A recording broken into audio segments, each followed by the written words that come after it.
So there have been so many comparisons between what you do in the ring and what Kurt Angle has done in the ring. And I mean, that must be pretty humbling to hear. It's insanely humbling. I mean, to me, you're talking about one of the greatest of all time. It's a subjective list that everybody can have their favorites, but to me, I think it's undeniable that Kurt Angle is, if not the best, ever get in the ring for how fast he just took to it and stuff like that. And as a personal fan of his forever, to get those comparisons from not just fans but from people that worked with Kurt, uh, especially since I've started Impact, like people that have worked with Kurt closely during the years at Impact that have come up to me and drawn these comparisons, like it's insanely humbling. Wow. And now you're holding the same championship that he made famous. Yeah, I'm walking in those footsteps that he blazed a path, and hopefully I can go a little bit further than him, and continue my career on and do some other cool things. So I like that you wore the singlet, the Canadian version of the singlet that he wore in TNA. That was so cool to see.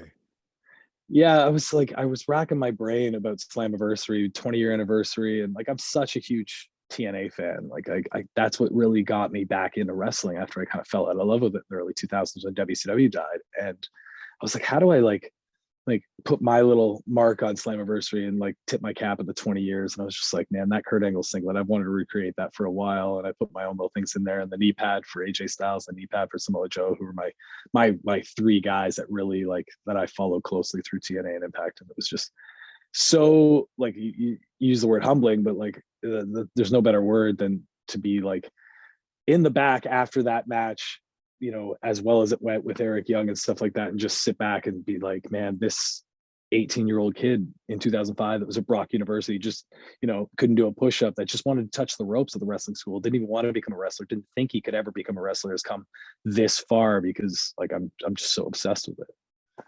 And I mean, it's a great story. Like hearing this whole story of like dreaming something into existence, I feel like should give so many people the permission to go after whatever it is in their life that they want to go after.